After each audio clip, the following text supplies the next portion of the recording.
여러분 안녕하십니까? 경기 인천 지역 주요 현안을 집중 분석하는 인사이드 경인의 김대홍입니다. 오늘은 요즘 가장 바쁜 사람들 가운데 한 분을 스튜디오에 모셨습니다. 유정복 인천시장 당선인입니다. 다음 달 취임을 앞두고 그야말로 눈코 뜰 새가 없는데요. 그동안 인수위 과정에서 논의됐던 내용과 앞으로 시정 방향 등을 집중적으로 알아보겠습니다. 특히 300만 인천 시민이 가장 궁금해하실 시민을 위한 초일류 도시 인천을 어떻게 만들 건지에 대해 자세히 물어보겠습니다. 유정복 인천시장 당선인을 모시겠습니다. 안녕하세요. 네, 안녕하세요. 이제 선거가 지난 지 이제 한 달 정도 되는데 네. 아직도 피곤하신 것 같아요. 네, 선거 끝나고 바쁘기는 더한 것 같습니다. 네. 인수위를 통해서 다음 시정부를 준비를 해야 되고 또 그 과정에 이제 많은 이런 언론과 관련한 인터뷰라든가 또 그렇게 이제 앞으로 시정 발전을 위한 제안을 갖고 얘기하시는 분들도 많고 그래서 네. 지금 바쁜 나날을 보내고 있습니다.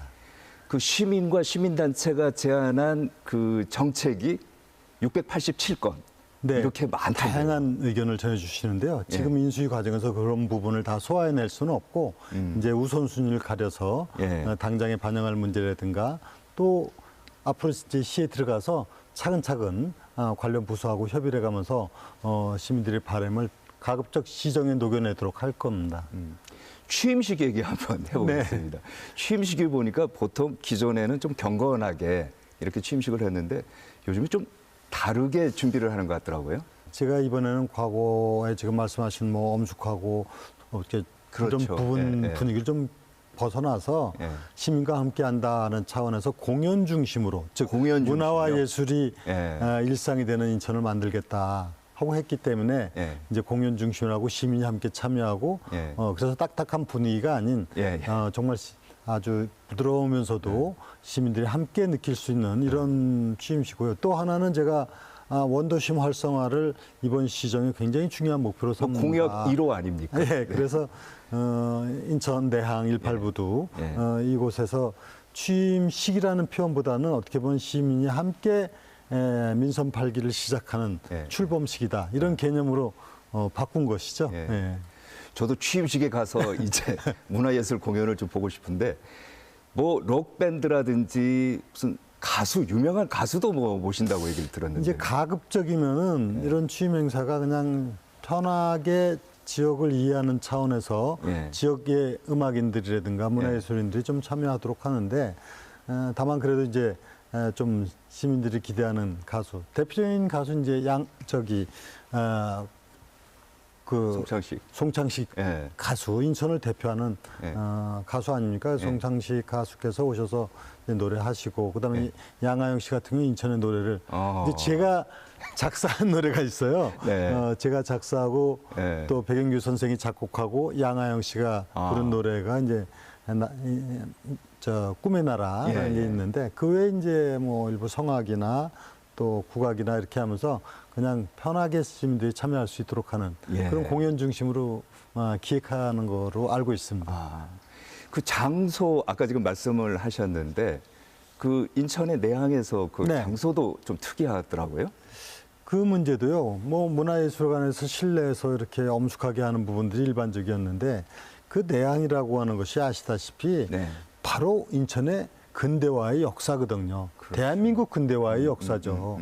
제물포항에서 바로 서양의 문화 문물이 들어온 곳이고 그것이 구의 항만이 이제 산업화를 일으킨 곳이고 이런 역사성이 있는 곳인데 지금은 이제 과거의 그런 모습보다는 많은 변화가 있지 않습니까?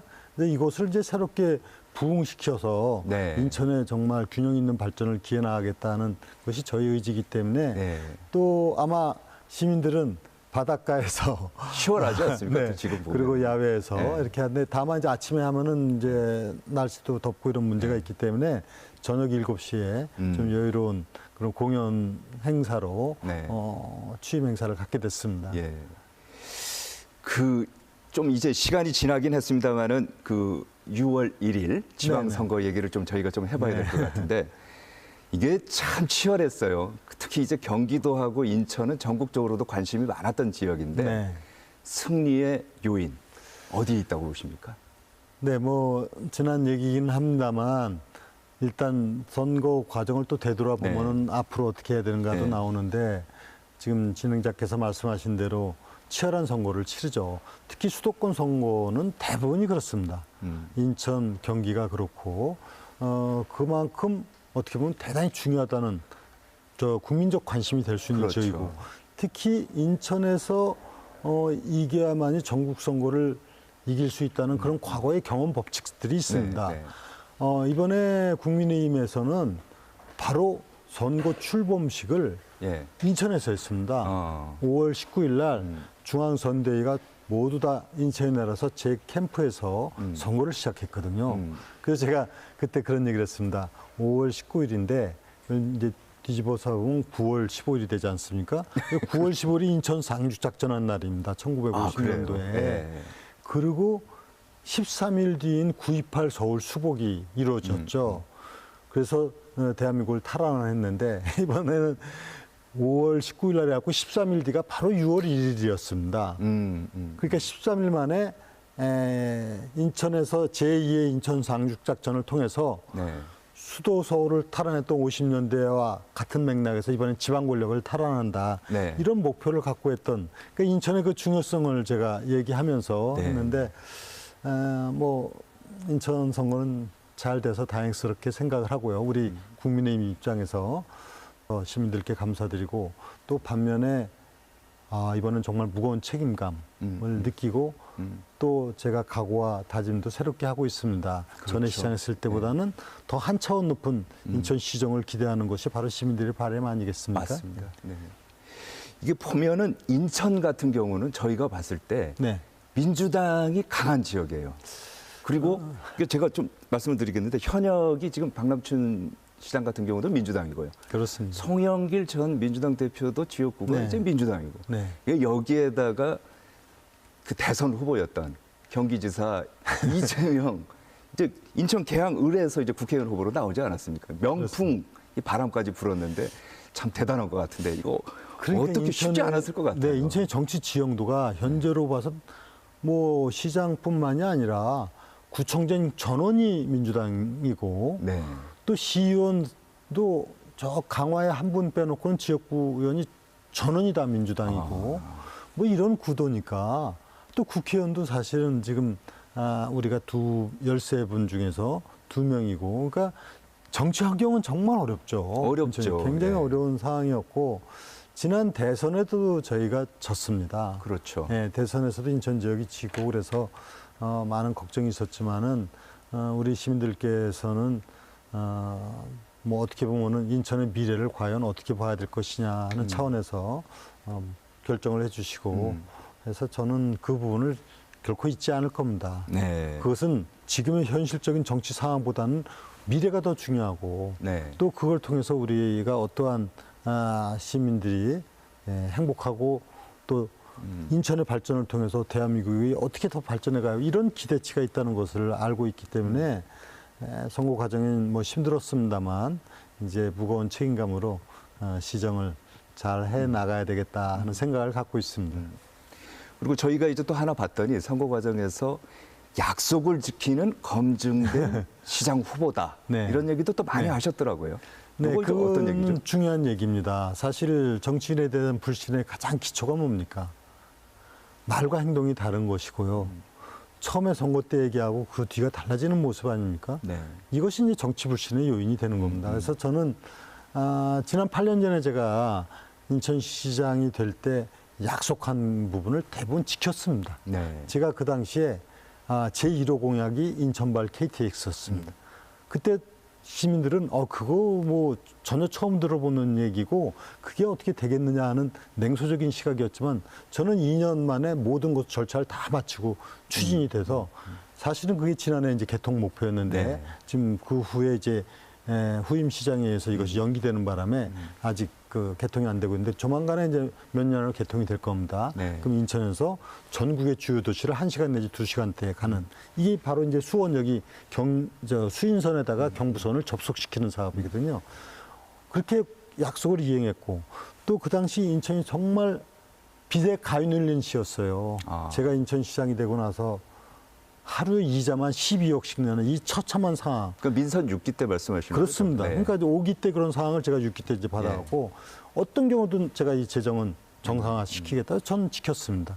그리고 많은 현안 사업이 이제 부실한 부분을 다 해결을 하고 그래서 약속을 지켜야 된다. 그것이 저희 그 정치적 신념이고 이번에 제가 당선된 것도 아마도 시민들께서 그건 확실한 사실이니까요. 제가 약속한 걸 이행했고 제가 약속한 대로 저는 오로지 인천 시민을 위해서 일만 하겠다 하는 부분은 지켰습니다. 제가 어떠한 정치적 사심도 갖지 않고 네. 일했던 거에 대한 평가라고 생각하고 이번에 제가 이제 또 무거운 책임감을 느끼는 겁니다. 이번에 네. 약속한 것도 시민들이 기대하는 거를 만들어 가야 되기 때문에 지금 좀 비장한 각오로 네, 네, 네. 새로운 다짐으로 이런 문제를 풀어가고자 한다 이렇게 말씀드리고 또 그래서 공약을 할 때 이 부분은 현실적으로 굉장히 어렵고 자칫 잘못하다는 그야말로 빌공짝이 될 수가 있다. 그런 건 제가 과감하게 시장된 이후에 네. 좀 살펴보면서 추진할 사항으로 그렇죠. 미루고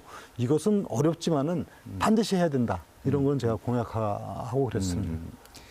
네, 국민의힘 소속으로 더불어민주당 소속 현역 시장을 꺾고 4년 만에 인천시장 자리를 탈환했는데요.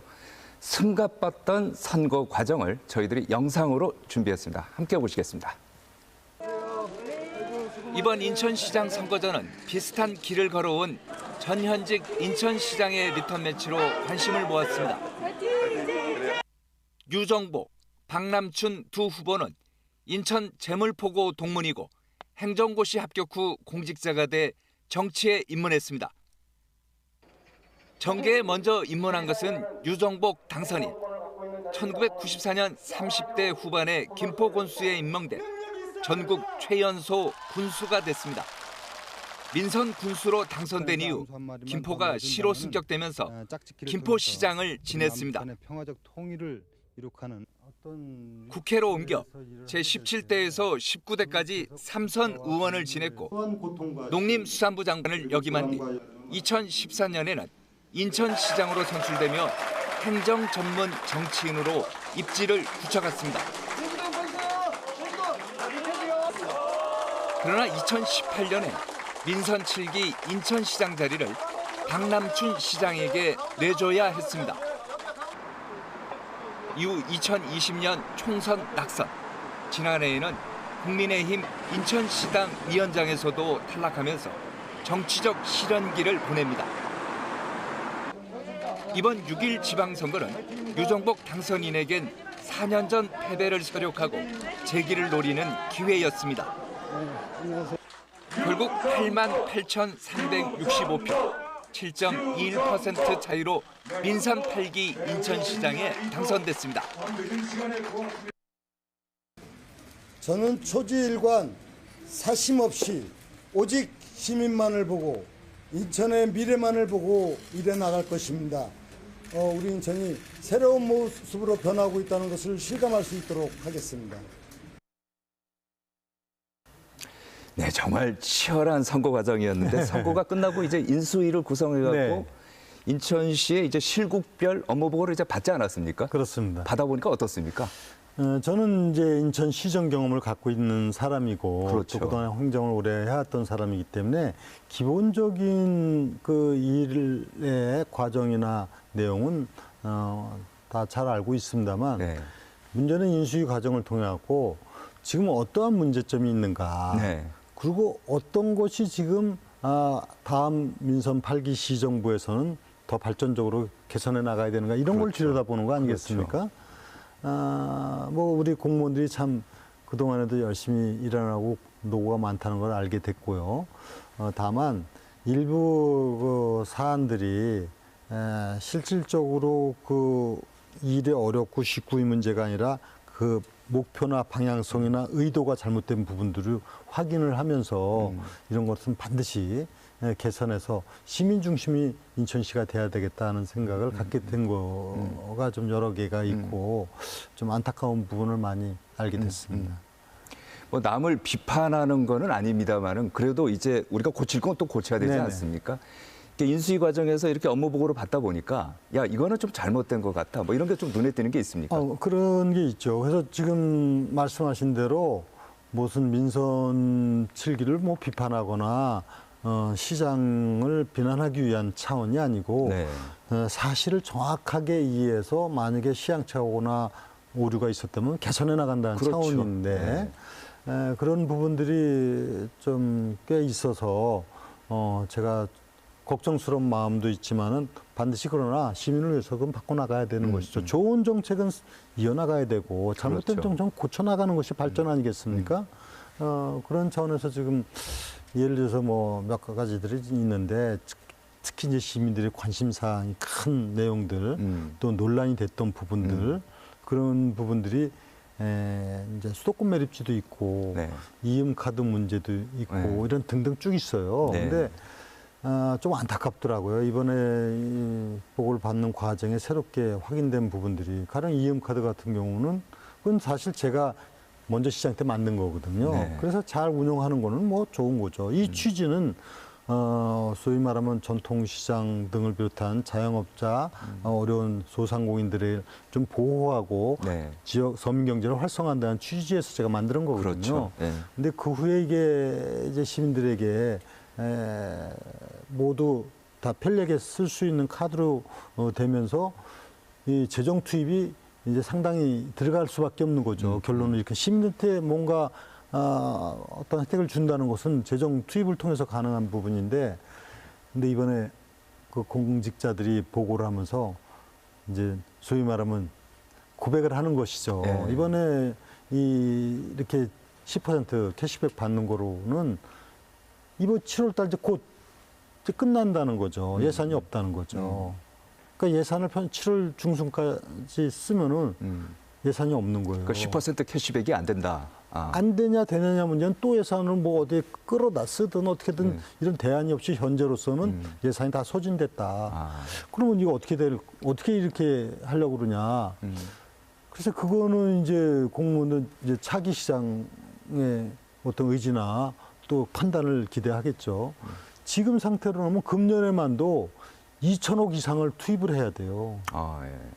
그리고 만약에 이런 상태로 간다면 내년도에 한 해 막 5천억 이상을 투입을 해야 되는 상황이 된다는 거는 결론적으로는 시민을 위해서 일한다는 것은 시민의 재산이거든요. 그렇죠. 재원이라는 게 뭐 하늘에서 떨어지는 게 아니에요. 이거 착각을 하면 안 되거든요. 그렇죠. 일부 국고보조를 받는 게 있습니다. 그거는 괜찮지만은 나머지는 전부 다 시의 재원인데 이것을 어떻게 사용하는 것이 가장 시민을 위한 일이고 가장 효율적이고 생산적이냐 이걸 보는 거 아닙니까? 그렇죠. 근데 사실은 5천억을 임카드하는 게 가장 적절하냐 이 문제에 대해서는 이제 판단을 해야 되는 겁니다. 그래서 지금 인수위 차원에서도 고심을 하고 있고 또 저도 이제 바로 이 문제에 대해서는 어떤 방안을 이제 마련해 갈 텐데 하여튼 지금 이처럼 이것이 이렇게 과도하게 예산 집행 요인이 되고 지금 당장 현실적으로는 돈이 없다.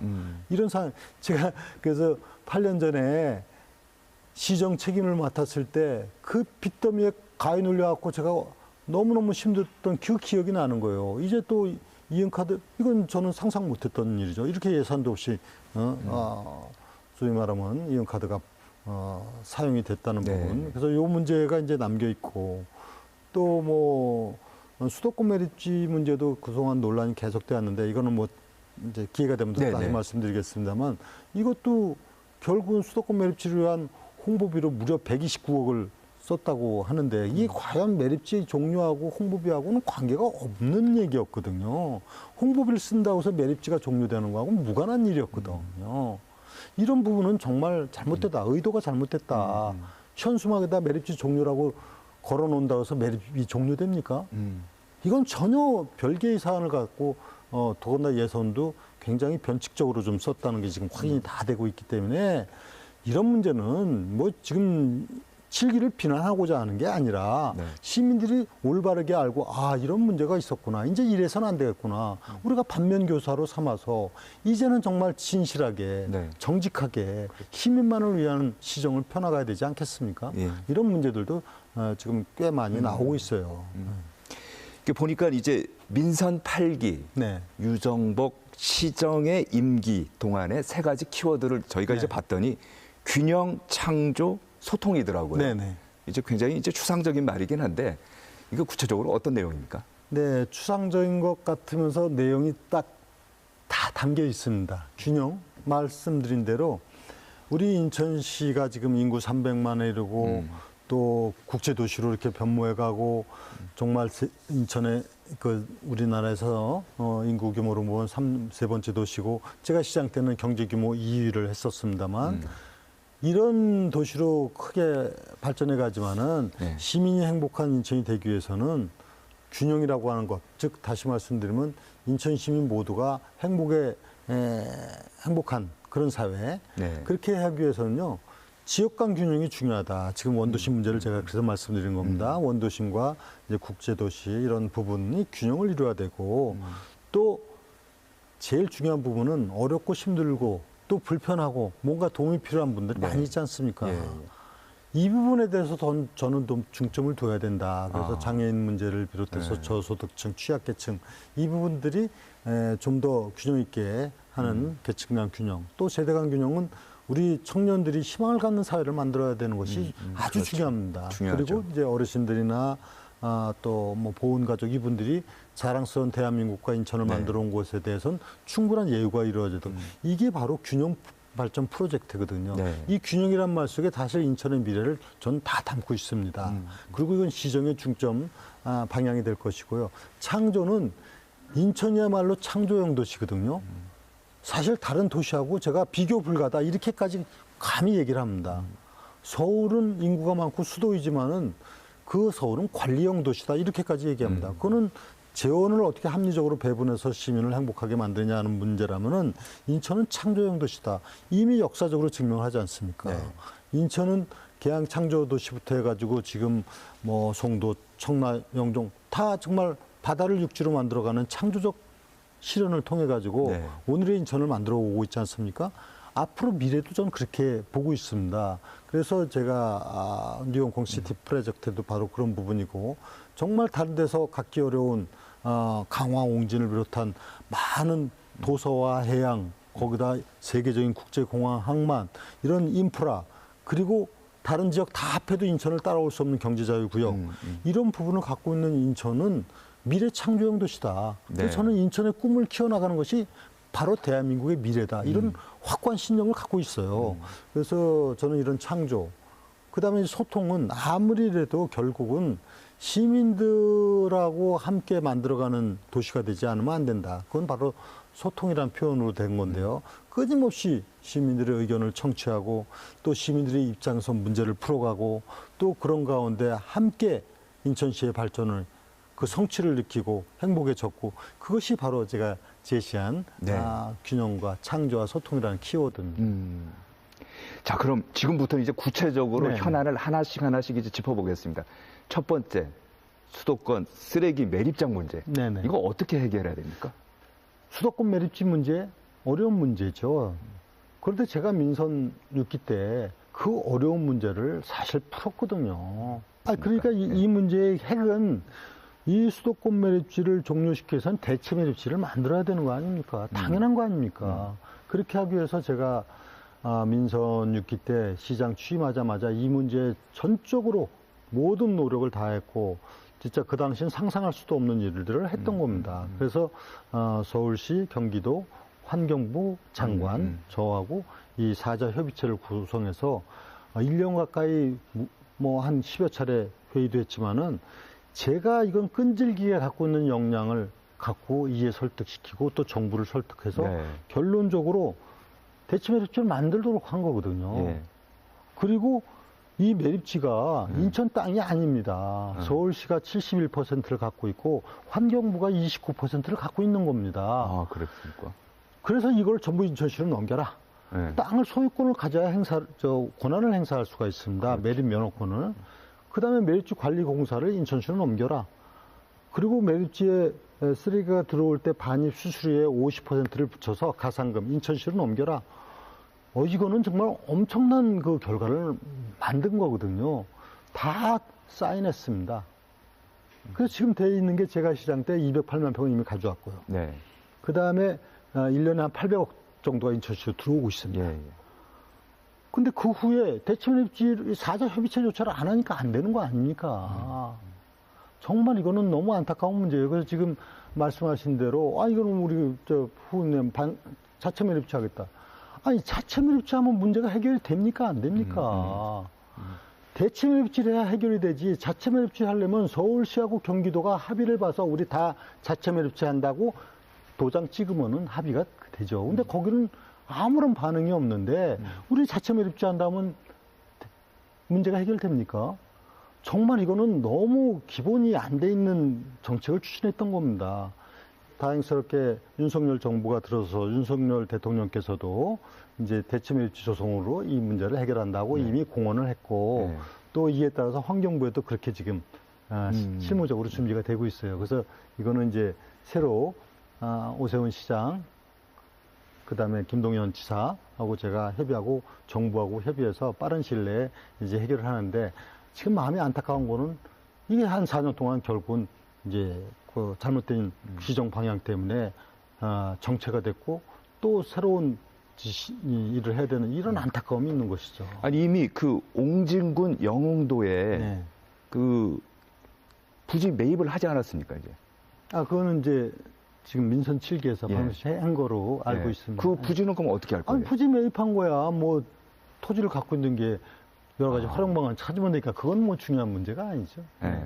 자 그러면은 지금 이제 만약에 대체 부지를 하게 되면은 지금 현재 있는 매립지는 앞으로 어떻게 활용할 계획이십니까? 그 문제는요 아주 유용한 공간으로 얼마든지 무궁무진한 미래를 만들어갈 수가 있죠. 지금 거기 채취됐던 부분 중에 하나는 지금 골프장도 들어가 있고 이렇게 있지 않습니까? 근데 이 문제에 대해서 좀 잘 모르시는 분들은 거기 당장에 뭘 막 그 대형 뭐 건축물을 하고 그러는데 이 매립지라고 한 특수성이 있기 때문에 이거는 안정화 기간이 필요합니다. 그게 40m를 쇠를 매립하고 흙을 덮고 매립하고 흙을 덮고 이걸 8단으로 하는 거거든요. 그렇기 때문에 이 안정화 기간이 있고 그렇기 때문에 그런 토지의 상황을 적절히 활용해서 할 수 있는 부분으로 일단 초기에는 가야 됩니다. 즉 대형 건축물의 문제가 아니고 자연적으로 토지 이용 정도를 통해서 어떤 편의시설이라든가 뭐 체육시설이라든가 이런 부분으로 가면서 이 안정화 단계를 이제 어느 정도 기간이 지나되면 그때 이제 본격적인 물론 테마파크가 될 수도 있고요. 그 지역에서 지금까지 고통받았던 주민들을 위해서도 뭐가 좀 써야 될 거 아닙니까? 당연하죠. 그런 문제 때문에 지난 8년 전에 제가 매립지 특별하게 그러니까 가상금 50%를 붙잡고 지금 4천억이 오고 있죠. 그러니까 1년에 한 800억 정도가 오고 있습니다. 이런 부분들이 바로 그동안에 어려움 겪었던 분들한테 환원이 돼야 되는 것이 당연하고 또 사실 큰 돈 아닙니까? 1년에 800억이면. 그러니까 이 돈이 이제 전체적으로 우리 환경 문제를 해결해 나가고 보다 더 쾌락한 인천을 만들어 가는데 기묘한 재원으로 활용돼야 되겠죠. 자, 두 번째 현안 보면은 글로벌 중심 도시를 만들겠다. 뉴 홍콩 시티. 인천은 이렇게 하는데 홍콩을 대신할 금융 허브를 만들겠다는데 뭐 구체적인 플랜이 있습니까? 네, 이건 아주 지금 구체적인 플랜까지를 세울 만큼 그렇게 준비된 건 아닙니다. 그런데 이걸 왜 이런 문제를 제가 제기하게 됐느냐 하는 거에 대한 배경 이해가 필요합니다. 홍콩이 중국으로 반환된 이후에 지금 홍콩은 많은 변화가 오고 있습니다. 소위 말하는 정치, 사회적 환경 때문에 있고 막 그러지 않습니까? 홍콩에는 지금 사실 많은 다국적 기업들이 있고 세계적인 문화 관광에 또 중심적인 역할을 해왔던 곳 아닙니까? 근데 이런 기업들이 지금 쉽게 얘기하면 이주 현상이 일어나고 있습니다. 일본은 싱가포르로 좀 이전을 하는데 이런 그 현실을 보고 이 홍콩을 대체할 적지를 필요로 하는 것이 미국을 비롯한 서방의 입장입니다. 이 최적지는 당연히 인천이라고 저는 인식을 하고 있는 것이죠. 제가 많은 대외적인 인사들하고 얘기를 나누면서 그래서 인천만큼 최적지는 없다. 왜 그러냐면은 인천은 인천국제공항, 항만 이제 왜냐면 이 교통 인프라를 떠나서는 얘기할 수가 없습니다. 세계적인 공항이 있고 또 이게 무역과 경제 문제를 얘기할 수가 없어. 인천항이 있지 않습니까? 그렇죠. 그다음에 인천에는 경제자유구역, 송도, 청라, 영종 같은 국제도시, 그리고 중요한 게 뭐냐면요. 이 부지, 적절한 부지가 있어야 되는데 그건 바로 영종과 강화. 이것을 영종과 강화가 중심이 되고 송도, 청라, 그렇죠. 이것이 연계된 그리고 서해 5도서의 무궁무진한 자원, 이 부분을 대체할 만한 곳이 과연 있느냐. 그리고 저는 이것을 이제 국내뿐만 아니라 대외적으로도 설득시켜 나가면서 네. 이 표현은 이제 뉴홍콩 시티라고 했지만 나중에 이름은 이렇게 되진 않겠죠. 여기는 홍콩이 아니니까. 그러나 제가 이렇게 얘기해야만이 이해가 빠르기 때문에 뉴홍콩 시티라고 한 것이고, 나중에는 뭐 뉴인천이 되든지 뭐 그거는 이제 차후 문제고, 이 문제를 통해서 이거는 인천의 진짜 엄청난 변화일 뿐만이 아니라 대한민국을 변화시키는 아주 그랜드 비전이고 프로젝트거든요. 이런 꿈을 실현시켜 나가야 된다고 저는 생각을 하고 있습니다. 그리고 아주 중요한 그 시기다, 이렇게 봅니다. 자, 지역 현안 세 번째, 원도심 개발입니다. 네네. 좀 전에도 말씀을 하셨습니다만은 제물포 르네상스 시대를 만들겠다. 이게 공약 1호인데 네. 원도심 개발, 이거 어떻게 하겠다는 겁니까? 제가 지금 말씀드린 대로 인천은 그동안에 대한민국 근대화 산업화를 주도해왔고, 또 지금은 경제자유구역 또 국제도시 해가지고 굉장히 그 새로운 모습으로 변화, 발전하고 있습니다만, 그래도 원도심 문제는 우리에겐 여전히 아픈 손가락입니다. 그런데 실질적으로 이 원도심 문제를 해결하지 않고 시민 행복을 얘기할 수 있겠습니까? 인천의 발전을 얘기할 수 있겠습니까? 그래서 저는 8년 전에도 이 문제를 하기 위해서 인프라를 구축하고 몇 가지 사업은 시행했지만은 이제는 좀 차원을 달리해야 된다. 근원적으로, 그 다음에 혁신적으로 원도심 발전을 기해 나가야 된다는 게 저희 생각이기 때문에 1호 공약을 제물포 르네상스로 한 겁니다. 제물포는 아시다시피 1883년 개항인 이후에 정말 그때 모든 문화 문명이 시작된 출발지 아닙니까? 네. 자랑스러운 역사입니다. 그리고 그 역사가 지금 개항전골이 다 일부 남아 있고요. 또 그 후에 이제 정부가 수립되고 이곳에부터 무역, 항만, 그리고 경인전철, 경인고속도로 이렇게 되었던 자랑스러운 곳인데 지금 많이 상황이 달라졌지 않습니까? 그래서 이 제물포를 새로운 미래형 성장 동력으로 삼아서 지금과 같이 산업경제의 측면뿐만 아니라 문화와 관광, 그리고 청년들이 마음대로 일어나가는 그런 공간으로 탈바꿈시켜줘야만이 이것이 원도심 활성화가 되고, 여기를 이제 소위 말하면 출발점으로 해서 네. 그 동구는 옛날에 정말 뭐 우리가 배달이다, 수문동거리다 하는 식으로 이 수변과 관련한 부분을 이제 복원하겠다. 그래서 암스테르담식 수변 도시를 만들어가고 여기에 이제 미추홀, 여기도 이제 그 뭐 승기천을 비롯한 각종 하천을 복원을 하고, 그래서 남동구, 서구 또 부평 계양 이리까지 원도심 문제를 획기적으로 개편해 나가겠다. 그래서 저는 이거는 그냥 이렇게 해 나가려면 분명히 정책적 목표, 제도, 법규, 그 다음에 예산 이런 부분이 다 필요합니다. 그래서 원도심 활성화를 위한 특별하게 형태의 기금 5조를 일단 마련한다. 이거는 여러 가지 방안을 이제 종합적으로 해서 이렇게 해가지고 원도심 문제의 새로운 시대를, 역사를 열겠다 하는 것이 저희 보관이고, 그 출발점이 제물포 르네상스고, 그래서 제 취임 행사도 바로 그 중심지 내양 18부대에서 시민과 함께 하게 되고, 이런 말씀을 좀 이해하시면 될 것 같습니다. 그런데 이제 제가 좀 걱정되는 거는 이 인천 내양 부지가 이게 해양수산부가 갖고 있는 그렇습니다. 걸로 제가 알고 있거든요. 그럼 해양수산부 허가 없이는 이게 안 될 것 같은데요. 네, 허가가 아니라 이제 협의를 해야 되는데요. 네. 어떤 일을 할 때 쉬운 일 같으면 벌써 다 됐죠. 어려운 겁니다. 어려운 거를 극복하고 풀어나가는 것이, 그것이 진정한 어떤 정치 역량이고 또 일의 방식이라고 저는 생각하면서 살아온 사람인데, 뭐 그 부분은 해수부 그 부분에 대한 거는 결국은 그 소유권을 제가 적절한 교환이나 뭐 이런 방식을 찾을 겁니다. 해수부는 인천에 관련된 그 사항이 상당히 많습니다. 최근에 해수부 장관이 직접 해수부 장관이 온것 이제 바로 같던데. 거기서 오셔서 저와 같이 얘기를 나누고 그랬는데, 제가 얘기하는 게 어떤 개인 유정복의 개인적인 사적인 문제하고 전혀 관계없는 오로지 인천의 발전이고 대한민국의 발전이라고 하는 공감대를 형성해 가는 거거든요. 근데 이제 공직자들이나 이제 기관이나는 그분들이 열심히 일을 하면서도 항상 현실 안주적 측면도 없잖아 있거든요. 네. 이거를 깨버려야 되거든요. 그래서 왜 반드시 이 항만을 해수부가 가져야 되느냐. 그러면 이 부분을 인천이 주도적으로 행사를 하도록 하되 그거에 상응하는 해수부에서의 권한 부분은 여러 가지 교환하고 교체하고 이런 부분이 있어요. 그거는 지금 영종에 뭐 한상 아일랜드라든가 많은 그 사업들이 있거든요. 그래서 이런 부분을 서로 문제되지 않도록 협의해 나가는 과정을 통해서 이 문제를 풀어갈 생각입니다. 자, 그 또 다른 이제 현안이 신청사인데요. 네네. 이게 저희가 보니까 전국 광역 지자체 가운데 1980년대 청사를 갖고 있는 게 인천시밖에 없더라고요.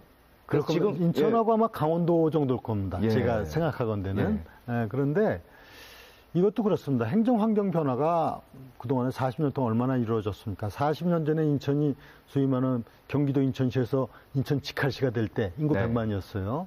그리고 85년도에 신청사가 그때 절 때는 아주 잘 졌다고 그랬죠. 그때 100만이 지금 300만이 되고 공무원은 아마 4배, 5배 늘어났습니다. 그래서 지금 현재 보면은 시청 앞에 그 오피스텔을 그 이제 별관 청사로 쓰고 있지 않습니까? 지금 일부는 예. 뭐 송도에도 와 있고 이렇게 뭐 직속히 한 팍 나가 있고 청사라는 건 뭐겠습니까? 첫째는 업무의 효율성이 있어야 되지 않습니까? 그렇죠. 그 궁극적인 목표는 시민들에게 올바른 행정 서비스를 제공하기 위해서 아닙니까? 그래서 제가 8년 전에 신청사 신축 계획을 했습니다. 큰 무리 없이 다 해놨는데 이제 그 후 이제 그것이 추진이 안 되고 네. 시청 앞에 지금 오피스텔을 얻어놓고 근데 이게 또 다른 공무원들의 불편사항으로 또 불만으로 어떻게 돌아오고 있는 것이 현실입니다. 그래서 저는 인천의 미래를 위해서 신청사는 추진할 계획을 갖고 있습니다. 그것은 지금 어느 시도에 지금 이게 40년 전 청사 갖고 있는지 아까 말씀드린 대로 인천하고 강원도밖에 없는 거로 저는 알고 있는데 이렇게 하고 올바른 행정 서비스를 제공할 수가 없고 일을 효율적으로 능률적으로 해서 인천이 발전하고 시민이 행복함을 하도록 하는 것이지 공무원 편의하고 관련되는 부분 이전에 네. 그래서 이거는 신청사는 추진해야 되고 제가 이미 다 준비하고 계획했던 게 있기 때문에 크게 무리 없이 될 거로 저는 생각합니다. 경기도와의 협업은 굉장히 중요한 것 네네. 같아요. 그리고 특히 김동연 경기지사 당선인과는 제가 보니까 이 박근혜 정부 때 국무회의 member 아니었습니까? 그렇습니다. 저하고 같이 제가 네. 행안부 장관 할 때 국무조정실장 그럼 좀 소통이 잘 될 것도 그럼요. 같은데요. 잘 알고 또 뭐 저하고는 이제 어떻게 보면 같은 동질점이라는 게 김동연 지사나 저나 행정고시를 통해서 공무원 시작했던 사람이에요. 제가 일찍 정치를 한 차이가 있고 또 기본적으로 갖고 있는 상식이라는 게 있는 것이고 경우라는 게 있는 거 아닙니까? 예. 그래서 김 지사도 이제 저하고 만나서 이제 그런 얘기를 충분히 하면서 서로 공감하고 있고 또 뭐 연령도 같고 네. 또 그보다 그런 문제보다 더 중요한 게 뭡니까? 인천하고 경기도가 사실 교통 문제, 문화 문제, 경제 문제, 그렇죠. 뭐 환경 문제 이게 다 공유되고 있지 않습니까? 그렇죠. 그래서 거주지에서 딱 사는 독립된 자치자가 아닌 서로 생활권으로 된 광역권이기 때문에 시민을 위한다면은 당연히 협력해야죠. 당연히 거기에는 정치적인 뭐 정당의 문제 또 진영의 문제가 어디 있겠습니까? 김 지사도 그렇게 생각을 하고 있어요. 그래서 이 문제는 특히 인천하고 경기도가 긴밀히 협력해서 풀어나가야 된다. 과거 그렇게 해서 푸른 게 수도권 매립지고요. 또 인천발 KTX였어요. 놀라운 속도로 된 게 그 당시 남경필 지사하고 이걸 다 푸는 거예요. 시민을 위하고 지역을 위하고 또 대한민국을 위해서 필요한 건데 그래서 저는 그 문제는 전혀 문제가 없을 것이다. 이렇게 말씀을 드립니다. 이재명 국회의원은 어떻게 될 것 같아요? 이재명 국회의원은 조금 저하고 일의 위치가 다르고 기능이 다르지 않습니까? 네. 그분은 이제 국회에서 정치하는 분이니까 제가 이제 인천시정을 맡고 하는 부분에 있어서 다만 우리 지역구의 국회의원 아닙니까? 그렇죠. 그러니까 제가 얼마 전에 이제 민주당 시당위원장 또 국민의힘 시당위원장하고 같이 조찬을 하면서 우리 모두가 선거 때 정당이 있고 경쟁이 있지만은 그 후에 지역을 위하고 나라를 위한 일에는 여야가 어디 있고 정당이 어디냐 하고 다 협조 체제를 하기로 했고 저는 그렇게 할 겁니다. 그러니까 뭐 이재명 지사도 우리 지역에 있는 국회의원이라면 당연히 인천의 발전을 위한 일에 적극적으로 협조하고 해야 될 책무를 다 해야 되겠죠. 국회에서 예산 투쟁의 문제라든가 현안을 풀기 위한 문제라든가 뭐 그건 당연히 그렇게 노력을 해야 되겠죠. 행안부 장관을 해보셨기 때문에 드리는 질문인데 최근에 이제 경찰국 신설 있지 않습니까? 네네. 비대해진 경찰 권력을 통제하기 위해서 행안부가 이제 통제 장치를 마련하겠다 이런 건데 요거는 어떻게 생각하십니까? 자꾸 이제 행정안전부에서 경찰국을 신설해서 통제를 한다 이렇게 나가니까 일단 거부감이 생기죠. 통제를 한다는 게. 네. 그래서 이걸 제가 그 소위 말하는 그 행정안전부에 경찰 제도 개선 자문위원회가 있습니다. 그 자문위원회에서 공고사항 걸 이제 며칠 전에 봤어요, 제가. 봤더니 이 취지는 이겁니다. 검찰과 경찰의 수사권 조정 문제가 그동안 해와가지고 경찰의 수사권 강화가 이루어졌지 않습니까? 그리고 소위 일명 검수완박법이라는 걸 통해서 경찰의 수사권이 더더욱 강화됐지 않습니까? 그리고 2024년도에 가면은 국정원에서 갖고 있는 대공수사권까지 경찰이 갖게 됩니다. 그러니까 경찰이 상당히 권한이 많아지고 강해지고 즉 권한이 세지고 되면 권력화가 되고 그것이 남용에 이를 수 있는 것이 이제 흔히 있는 역사의 경험 법칙이거든요. 그래서 이것을 어떻게 민주적으로 잘 효율적으로 관리하느냐 이건 필요한 겁니다. 그것이 민주주의 역사예요. 그래서 이 비대해진 경찰에 대한 권한이 남용되지 않도록 하기 위한 부분이 필요하다 하는 부분은 저는 맞아요. 바로 이처럼 비대해진 경찰에 대해서 민주적 운영 관리하도록 하는 부분이 필요한데 그거를 장관 직속으로 경찰국을 두는 문제가 논의가 됐잖아요. 자, 그런데 그러면서 통제다 하니까 경찰에서 반발이 일어나지 않습니까? 그러니까 그거는 제가 접근 방식에 조금 신중함이 필요했었다. 이거는 경찰에게 자, 이러이러한 비대한 권력을 국민의 경찰로 거듭나기 위해서 적절한 민주적 관리 운영 체계가 필요하다. 제가 그 내용을 보니까 상당히 좋은 내용이 담겨 있어요. 그게 보면은. 그런데 이제 이걸 통제다 하는 식으로 나가면 저항이 있게 되고 반발이 있게 되고 그렇죠. 또 국민도 오해가 있게 된다. 그래서 그리고 또 방안이 경찰국을 이렇게 두는 것만이 가장 최선이냐. 지금 있는 다양한 위원회, 경찰위원회 아니면 이 부분과 관련 민주적 방식을 가미해서 그렇게 해도 사실은 행정안전부 장관이 어느 정도는 이 부분에 대해서 관여하면서 민주적인 방식으로 갈 수는 있어요. 이번 지방선거로 보면 좀 특이한 게 뭐 유 당선인뿐만 아니라 박완수 경남지사, 또 김태흠 충남지사, 네네. 또 김진태 강원지사. 네. 이게 공교롭게도 다 친박 인사라고 우리가 이제 정치권에서 이렇게 분류를 네. 하는데 혹시 그 박근혜 대통령을 찾아뵈거나 뭐 그럴 계획은 없습니까?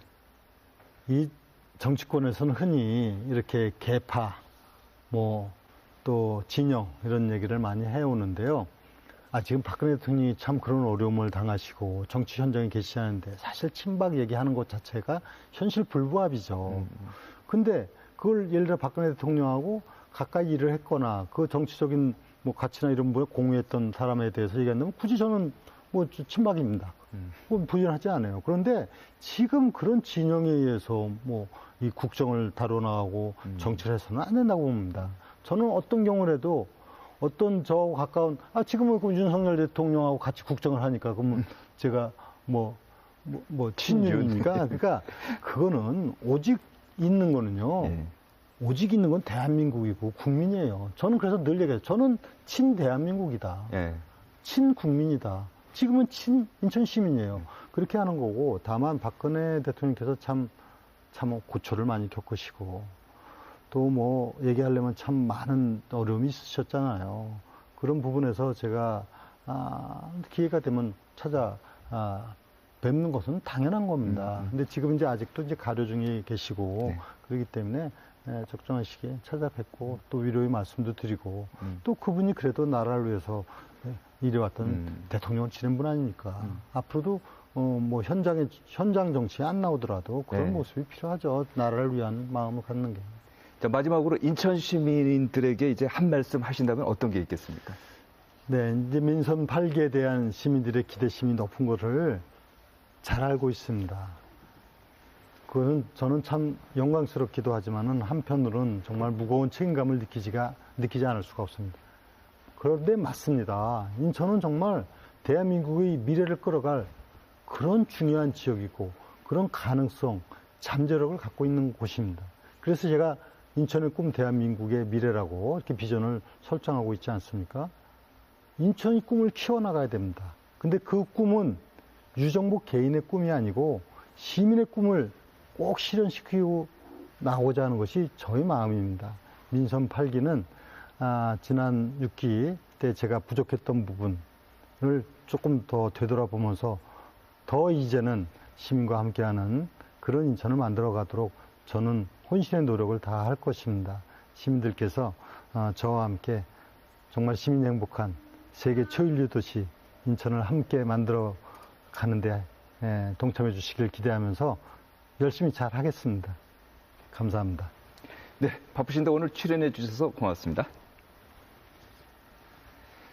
새로 취임하는 유정복 인천시장이 해야 할 일은 참 많습니다. 하지만 무엇보다 중요한 것은 시민들과의 소통이 아닐까 합니다.